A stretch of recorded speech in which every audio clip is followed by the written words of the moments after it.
ஸ்ரீ ஆண்டாள் அருளிச் செய்த திருப்பாவை 17ஆம் பாசுரம்.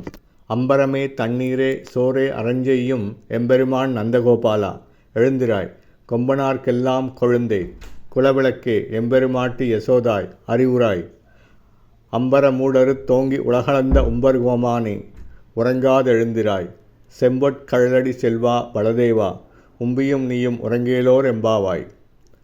உடுக்கும் உடைகளையும் பருகும் நீரையும் உண்ணும் சோற்றையும் தர்மம் செய்யும் எம்பெருமான் நந்தகோபரை, நீர் எழுந்தருள வேண்டும்.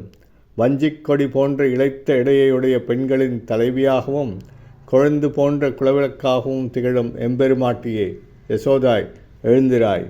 ஆகாயத்தை இடமாறும்படி செய்து உயர்ந்த உலகங்களை அளந்த தேவர்களுக்கெல்லாம் தலைவனே, நீ உறங்காமல் எழுந்திருப்பாயாக. சிவந்த பொன்னாளான வீரக்கழல்களை அணிந்த திருவடிகளை உடைய செல்வா பலதேவா, நீயும் உன் தம்பியும் உறங்காமல் எழுந்தருள வேண்டுகிறோம். ஸ்ரீ ஆண்டாள் திவ்ய திருவடிகளே சரணம்.